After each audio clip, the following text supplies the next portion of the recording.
Didik TV KPM. Kadang-kadang ada di antara kita sampai satu masa kita akan kemurungan. Tapi apakah tanda-tanda kita nak lihat sama ada kita kemurungan ataupun tidak? Jom kita dengarkan ulasannya dari ustazah kita, Ustazah Fasha Nadia Ayub. Jadi ustazah, macam mana kita nak kenal tanda-tanda yang kita sedang kemurungan, ustazah? Okey, so sekarang kita akan tengok bagaimana tanda-tanda yang kita tanda-tanda kemurungan. Ya. Okey. So kita tengok sekiranya ada tanda-tanda ni pada diri kita, maknanya kita mungkin dah masuk fasa kemurungan tu. So dah kena cari rawatan. Betul. Okey, yang pertama cepat marah. Oh ya. Luqman suka marah ke? Tapi saya tengok awak Betul. macam tak suka marah. Seorang yang happy. Ya, alhamdulillah, terima kasih ustazah. Okey, yang kedua, Okey. hilang minat pada perkara rutin. Yang ketiga, dari segi fizikal, seseorang yang ada tanda-tanda kemurungan, dia akan mudah letih, pening kepala dan mengalami masalah pencernaan. Okey, yang keempat, dia akan hilang selera makan lah. Baik. Bila dah ni kan. Oh, yang ni saya sentiasa selera ustazah. Sama lah kita. Okey, seterusnya sedih yang berpanjangan. Ini biasa kita tengok. Tengah-tengah orang lain semua happy, kadang-kadang dia seorang je rasa nak nangis.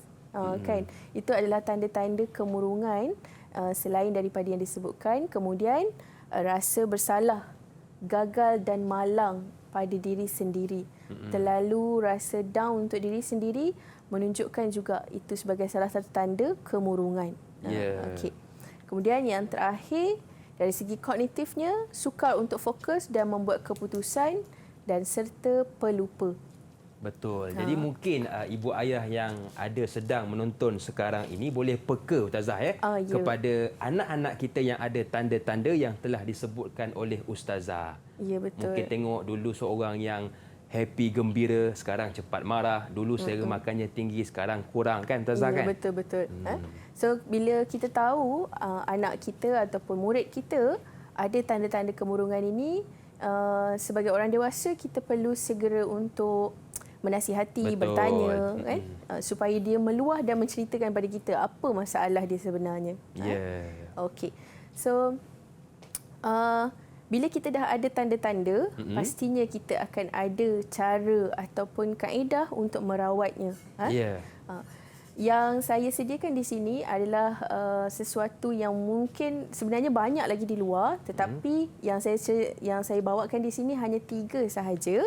3 doa yang mustajab yang saya kira sebagai salah satu doa yang boleh membantu seseorang yang mengalami kemurungan untuk naikkan balik semangat dia. Betul. Okey. So yang pertama, kita banyakkan berzikir hasbunallahu wa ni'mal wakil. Kerana maksud hasbunallah, tadi saya dengar Luqman memang suka baca kalimah ni kan? Sebab saya suka dengan maksud kepada doa tersebut, cukuplah Allah sebagai pelindung kami. Ya, betul. Bila Allah sebagai pelindung kita, maka kita tak perlukan kita tak mengharapkan kepada orang lain, bahkan manusia, tetapi hanya Allah. Kerana Allah adalah sebaik-baik pertolongan. Okay? Betul. Yang kedua, kita boleh amalkan juga doa Rabbi shrah li sadri wa yassir li amri wa halul 'uqdatam min lisani yafqahu qawli. Ya Allah, ya Tuhanku, lapangkanlah dadaku, permudahkan urusanku dan lancarkanlah lidahku supaya mereka faham ucapanku.